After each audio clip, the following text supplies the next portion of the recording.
Friends, आज budget 2025-26 आया है, जिसकी हाइलाइट्स पे हम लोग चर्चा करने वाले हैं। जिसमें सबसे बड़ी घोषणा जो निकल करके आ रही है, वो आ रही है कि 12 लाख रुपए तक की इनकम पर अब कोई भी टैक्स नहीं लगेगा। तो आप भी सोच रहे होंगे कि इतनी बड़ी घोषणा कैसे हो गई और ये 12 लाख रुपए इनकम टैक्स क्यों नहीं लिया जाएगा। तो आइए हम लोग बजट की हाइलाइट्स के साथ साथ इस पर भी चर्चा करते हैं कि और जो बड़े चेंजेज हुए हैं या बड़े रिलैक्सेशन मिले हैं, वो और कौन कौन से हैं। 12 लाख इनकम के अलावा भी कई रिलैक्सेशन और भी दिए गए हैं, जिस पर हम लोग चर्चा करने वाले हैं। आपसे एक छोटी सी रिक्वेस्ट कि अगर अभी तक आपने चैनल नहीं सब्सक्राइब किया है तो कृपया जरूर करें। तो आइए देखते हैं कि बजट 2025-26 में हमें क्या क्या मिला है। तो इसमें सबसे पहले हम लोग यही देखते हैं कि जो 12 लाख रुपए की इनकम तक टैक्स नहीं लिया जाना है, वो क्या है। तो आइए देखते हैं। ये आपका पेज नंबर, क्योंकि सीधे सीधे हम लोग उसी पे चलते हैं जहां से इस रिलैक्सेशन की बात की जा रही है। तो ये आ गया हमारा इनकम टैक्स से रिलेटेड जो रिलैक्सेशन दिए गए हैं वो। और इसमें मेनली जो 12 लाख रुपए वाली स्कीम की चर्चा की गई है, वो यहाँ से स्टार्ट हो जाती है। उसमें इन्होंने किया गया personal income tax reforms with special focus on middle class. तो मिडिल क्लास को फोकस करते हुए ये स्कीम लाए हैं, और ये क्या है, विकसित भारत को बताती है। यहाँ पर इन्होंने बताया कि we have periodically reduce their tax burden right after 2040। Nil tax slab was raised to 2.5। तो सबसे पहले इन्होंने 2014 में 2.5 लाख रुपए तक का इसको इंक्रीज किया था। इसके बाद इंक्रीज किया 5 लाख तक 2019 में, और इसके बाद 7 लाख तक इसको किया 2023 में। तो this is reflective of our government's trust on middle class taxpayers. I am now happy to announce that there will be no income tax payable up to income of rupees 12 lakh. Average income rupees 1 lakh per month. यानी 1 लाख रुपए per month की income करने वालों को अब कोई भी tax नहीं देना है। यानी 1 लाख रुपए पर मंथ, और एनुअली हो गया 12 लाख रुपए। तो यहां तक आपसे कोई भी टैक्स नहीं लिया जाएगा। This limit will be rupees 12.75 lakh for salary taxpayers due to standard deduction rupees 75,000।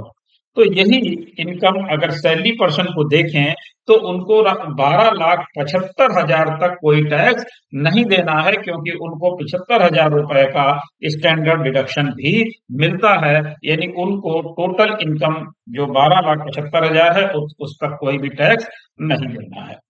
अब ये जो न्यू टैक्स रिजीम का स्ट्रक्चर है, वो इस तरीके से अब होगा। 0 से 4 लाख रुपए तक निल है, 4 लाख से 8 लाख रुपए तक 5%, 8 लाख से 12 लाख रुपए तक 10%, 12 लाख से 16 लाख रुपए तक 15%, और 16 लाख से 20 लाख रुपए तक 20%, और 20 लाख से 24 लाख रुपए तक है 25%, और अबव 25 लाख रुपीज 30%।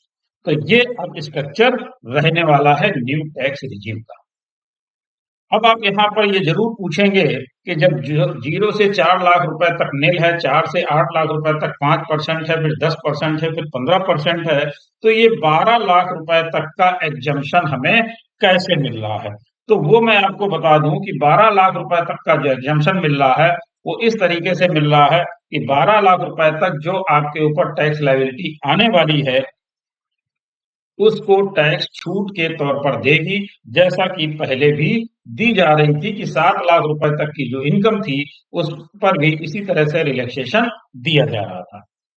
तो आपको मेरा ख्याल है क्लियर हो गया होगा कि 12 लाख रुपए तक आपको कोई भी टैक्स नहीं देना है। हालांकि उस पर टैक्स कैलकुलेट जरूर होगा, लेकिन कैलकुलेट होने के बाद आपको पे नहीं करना है, क्योंकि सरकार उस पर क्या कर रही है, रिबेट दे रही है।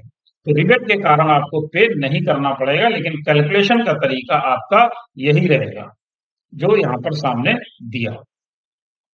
इसके बाद जो सरकार ने और भी छूटें दी उसको भी हम लोग डिस्कस कर लेते हैं और उसमें बेसिकली इन्होंने इसके एग्जांपल्स भी दिए हैं जो आगे चल के हम लोग डिटेल जब वीडियो बनाएंगे तो उसमें एक एक चीज आपको क्लियर करके समझाएंगे कि कैसे इसका कैलकुलेशन भी किया जाएगा। अभी हम देखते हैं जो और इन्होंने छूट दी वो टीडीएस और टीसीएस से रिलेटेड दी। टीडीएस और टीसीएस में इन्होंने क्या कहा, to reduce multiplicity of rates and compliance burden, it is proposed to bring down certain TDS and TCS rates in certain section as well. तो टीडीएस और टीसीएस के जो रेट्स थे उनको भी कंप्लायंस कम करने के लिए इनको या तो निल कर दिया है या उनका रेट बहुत कम कर दिया है। खासतौर से यहाँ पर एक दिक्कत लोगों को बहुत होती थी, उसको जरूर कंप्लायंस कम करने के लिए इन्होंने बहुत अच्छा कदम उठाया है और वो टीडीएस और टीसीएस से ही रिलेटेड है, जिसमें इन्होंने कहा it is further propose to increase certain threshold for requirement to deduct tax at source or collect SFO under certain sections as below। तो ये सेक्शन वाइज इन्होंने दिया हुआ है कि इन सेक्शंस पे इतनी इतनी छूट दे दी गई। यानी अगर हम देखें तो सेक्शन 193 जो इंटरेस्ट ऑन सिक्योरिटीज का था, इसमें प्रेजेंट टीडीएस और टीसीएस थ्रेशोल्ड निल थी और प्रपोज कर दिया इसको 10,000, यानी अब 10,000 तक टीडीएस और टीसीएस नहीं काटा जाएगा, 10,000 से ऊपर काटा। उसी तरीके से इसमें इन्होंने कर दिया 194A interest other than interest on securities में कि जो पहले प्रेजेंट टाइम कर दिया इन्होंने जो था 50,000 फॉर सीनियर सिटीजन, उसको अब बढ़ा करके कर दिया 1 लाख रुपए फॉर सीनियर सिटीजन। तो जो 50,000 रुपए पर कटता था वो 1 लाख रुपए कर दिया, जो 40,000 रुपए की लिमिट थी उसको 50,000 रुपए कर दिया, जो अदर पे थी 5,000 रुपए की उसको बढ़ा करके इन्होंने 10,000 रुपए कर दिया। इसी तरह से इन्होंने डिविडेंड में कर दिया 194 में, dividend for an individual share holders को जो 5,000 की लिमिट थी उसको बढ़ा करके कर दिया 10,000 रुपए। इसी तरह से 194 के में भी इन्होंने 5,000 रुपए को बढ़ा करके 10,000 रुपए कर दिया। इसी तरह से 194 भी विनिंग लॉटरी वगैरह में जो एग्रीगेट अमाउंट 10,000 रुपए का था उसको सिंगल ट्रांजेक्शन पे 10,000 रुपए कर दिया। इसी तरह 194 डी इंश्योरेंस कमीशन जो 15,000 रुपए तक पे टीडीएस नहीं कटता था, 15,000 के ऊपर कटता था वो 20,000 से कटेगा। इसी तरह से 194 G income way of commission prize lottery ticket इसको भी 15,000 से बढ़ा करके 20,000 कर दिया। कमीशन और ब्रोकरेज 194 एच का जो था उसको भी 15,000 से बढ़ा करके 20,000। सबसे अच्छी छूट जो इन्होंने एक ये दे दी जिसमें बहुत ज्यादा लोगों को परेशानी भी थी, वो थी रेंट से रिलेटेड। रेंट में अभी तक जो लिमिट थी वो 2,40,000 रुपए थी, जिसको बढ़ा करके इन्होंने करा कर दिया 50,000 रुपए पर मंथ, यानी अब हो गई ये एनुअली 6 लाख रुपए। तो 2,40,000 रुपए जो फाइनेंशियल ईयर की थी उसको बढ़ा करके 6 लाख रुपए कर दिया गया। ये एक बहुत अच्छी छूट इन्होंने दे दी जिससे टीडीएस और टीसीएस के कंप्लायंस काफी कम हो जाएंगे। इसी तरह से इन्होंने फी और प्रोफेशनल फीस में 194 जे में जो कटती थी 30,000 उसको बढ़ा करके 50,000 कर दिया है।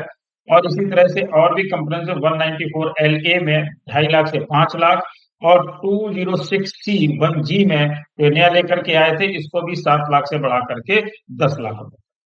तो इस तरह से इन्होंने काफी छूट दी है। और एक ये भी इन्होंने दे दिया जो आईटीआर यू हम लोग फाइल किया करते थे वो अभी तक 36 मंथ डिलेड फाइल हो जाते थे, उनको बढ़ा करके कर दिया इन्होंने 48 मंथ, यानी अब हम 4 साल तक के आईटीआर यू फाइल कर सकते हैं। तो इस तरह से इन्होंने बहुत सारे रिलैक्सेशन दिए हैं।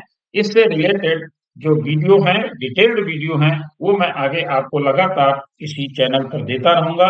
इसलिए आपसे एक बार फिर से रिक्वेस्ट की अगर आपने चैनल अभी तक सब्सक्राइब नहीं किया है तो जरूर से जरूर सब्सक्राइब कर लें, जिससे हमारे अपलोड होने वाले वीडियो आपको जल्दी से जल्दी मिल सकें। अभी मैं इस पर जीएसटी और अन्य चीजों पर भी बहुत जल्द आपको डिटेल वीडियो उपलब्ध कराने वाला हूँ। Thank you.